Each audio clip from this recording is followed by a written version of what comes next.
God created us as emotional beings. We can all feel things. We feel joy, excitement, passion, and we can feel sadness, sorrow, discouragement. Feelings come to us all. But here's the key. Feelings don't always tell us the truth. Feelings are not facts. When you wake up in the morning, you can feel gloom, despair, nothing good in your future. Then you get a cup of coffee and you feel great. You're back to normal. Feelings can change on a dime. The mistake we make is we let feelings determine our mood. We wake up and think, how do I feel today? If we feel the blahs, then we go around discouraged. We get stuck in traffic, I feel upset. Someone offends us, I feel offended. We have a bad break, I feel self-pity. We wonder why we don't enjoy life. It's because we're being ruled by our feelings. You can't stop feelings from coming, but you can say, feelings, you are not the boss of me. God is amazing. He created you so individually. Do you know that it's close to 8 billion people on earth now? Do you know how many billions of people have died? Do you know that if you dig up all them people and all the people that are presently here, not one of you have the same fingerprint?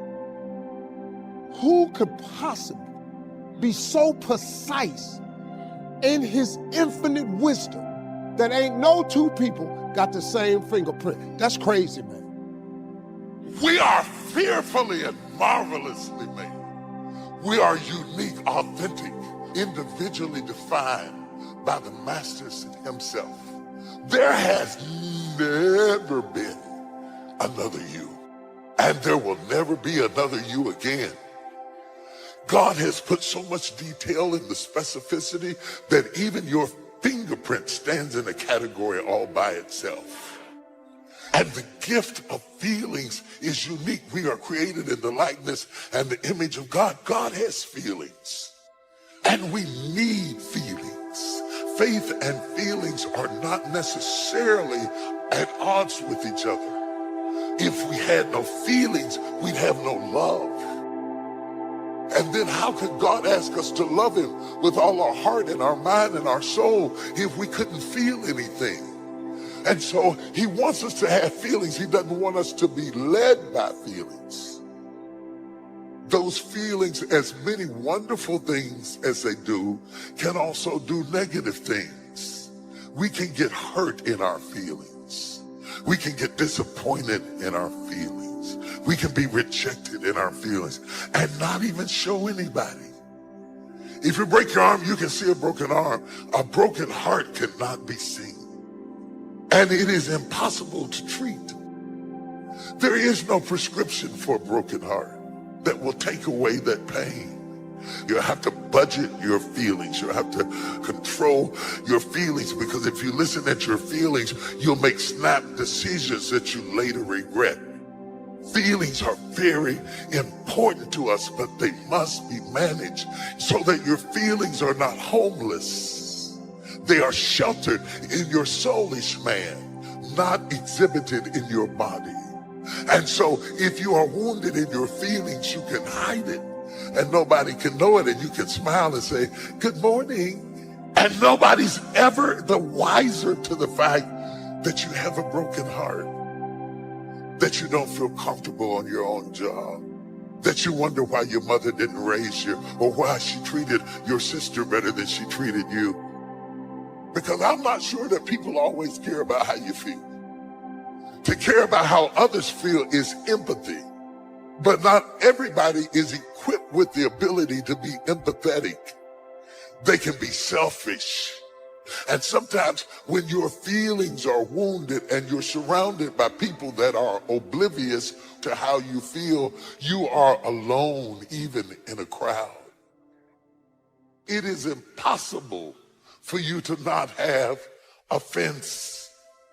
That means if you tip around and be real quiet and real sweet, and you're just as kind as Mother Teresa, that does not exempt you. You will still get offended. If you don't believe it, go on social media.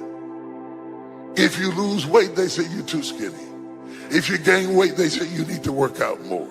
There's always somebody out of 8 billion people on the planet. You are going to get on somebody's nerves. I don't care what you do. Because for some of you, victory is changing people's minds.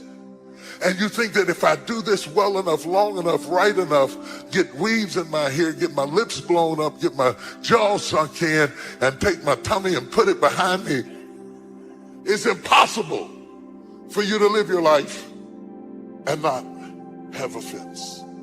You might as well quit making it the achievement of your life to get everybody to like you. I don't care what you do, somebody's not going to like you.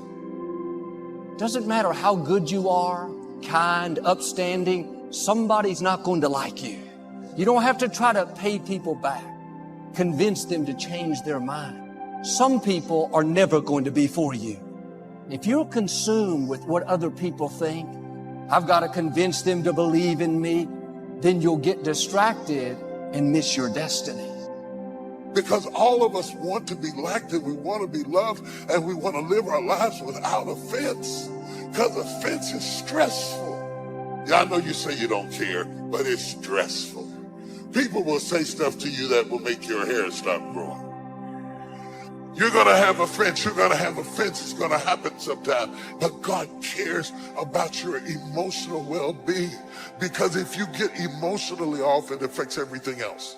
And how we manage the offense determines the outcome of our lives. People can dislike you without a cause.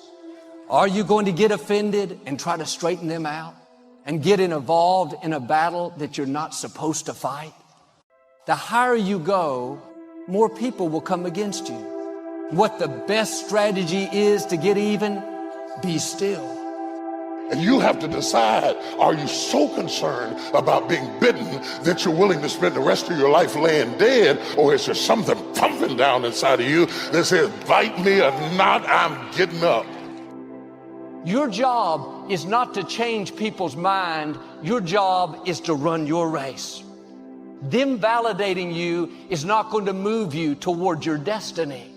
Anytime we're trying to prove something, the root cause is insecurity.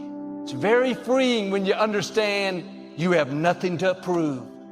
You may impress people. Praise from people just feeds our ego. You have to get your value from who you are and not what you do. Don't live for people's applause, live for God's applause. If God is pleased with you, it doesn't really matter what other people think about you. You have to pass the test of overlooking insults. They wouldn't be talking if you weren't making a difference. You have to be okay with them not being okay with you. Your time is too valuable to worry about what people think about you. They don't teach that in school, not even in universities. They don't teach you how to manage your emotions. And when your feelings are wounded or hurt, the human body cannot differentiate between physical pain and emotional pain. But no medicine. Feelings can get us into trouble. And throughout life, you're going to have plenty of opportunities to lose your temper. And you're going to get up some mornings and feel like being depressed. But we've got to learn how to follow wisdom and do what we know is right and not just follow our feelings around. If things aren't going your way and you kind of feel like being discouraged, no, you've got to learn to discipline the negative feelings and keep a good attitude anyway. Somebody offends us and we just don't let it bother us. We just take the high road. That's when we're really maturing. I mean, how many times have we acted on our emotions and said something that we know we shouldn't say, and later on, it ends up hurting us in that relationship? If you allow yourself to just go around being upset, impatient, and stressed out, later on it's going to catch up to you. If you just are loose in your morals and you just do whatever you feel like doing, later on it's going to cost you a very heavy price. If you would just do your part and grow up a little bit and quit being ruled by your feelings, that's when God will begin to increase you. If you find yourself always being around people that offend you and you're always getting your feelings hurt, well, there's a good chance that God is trying to teach you to quit being so touchy. He's trying to teach you a little bit about patience. As long as we're not passing the test, then we're going to have to take it over and over again. You see, when we go through times of pressure, it shows us what we're really made of. And unless we learn how to rule over our emotions, keep a good attitude, then we're not going to get out of that situation. God loves you too much to just leave you alone. He is going to constantly be pushing you and giving you opportunities to improve. Don't get on board with your feelings. See, we cannot control every circumstance in life, but we can control how we respond to those circumstances. God wants us to be stable. He wants us to remain consistent. And the way we do it is to learn to live beyond our feelings. This society is too weak. Do you think somebody in the Stone Ages had depression? Yeah, or even a more modern variation, the Spartans. Do you think they had depression? All of these groups, they are too busy with their body. They are too busy with activity to be depressed. Yeah, but nowadays, how does the time look? You can sit if you want from morning till evening, just in front of the screen. Most people don't know this, but there's a brain structure called the anterior mid-cingulate cortex. But what's interesting about this brain area is there are now a lot of data in humans showing that when people do anything that they, and this is the important part, that they don't want to do. Right. It's not about adding more work, it's about adding more work that you don't want to do. Yes. This brain area gets bigger. Now here's what's especially interesting about this brain area to me. And by the way, I'm only learning this recently because it's new data, but there's a lot of it. The anterior mid-cingulate cortex is smaller in obese people. It gets bigger when they diet. It's larger in athletes. It's especially large or grows larger in people that see themselves as challenged and overcome some challenge. Right. And in people that live a very long time, this area keeps its size. In many ways, scientists are starting to think of the anterior mid-cingulate cortex not just as one of the seats of willpower, Right. but perhaps actually the seat of the will to live. Like when someone says, well, today I just need to sleep in, I said, bullshit. Yeah, you don't need to sleep in. This country was not built on sleeping in. So let's get up in the morning and let's get on that bike and let's do some exercise and don't even think about it. Don't look at your email or anything like this. Let's just get going. Boom, boom, boom. Let's get going. Let's start building. And so that's the idea, is just not to be overly soft and overly kind of like sensitive and everyone is in the victim kind of a thing. There's no fucking passion, no fucking motivation. There's no, oh my God, man, no. It's every day of your life just doing. It's someone sitting in a room by themselves and they figure themselves out and say, God, this is the fucking suck. Where's passion when you're 300 pounds?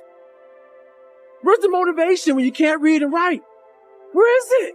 So how did this happen? I just fucking did. I just did. You want to become best. You want to become champion. And now you want to say like you tired? Who cares? You tired or not? Nobody care about you. He was tired. He have personal problem, family. Nobody cares. Am I happy? I don't know. Never really thought about it. Don't really care about it. Because all I really cared about was when I looked in that fucking mirror, I saw a piece of shit.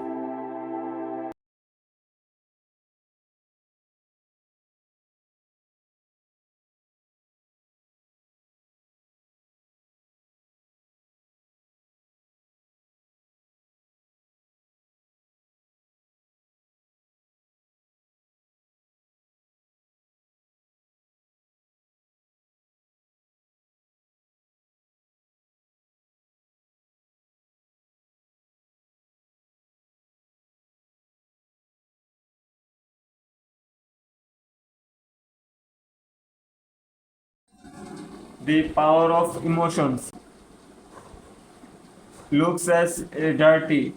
To attend our emotions is a force and deserve us.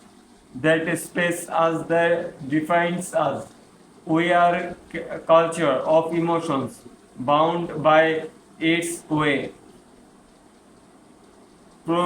People by its currents, energy or joy, sorrow, there are not meaning of feelings. They are the innings of our existence. The color of world is influencing event for every moment. Its meaning with purpose.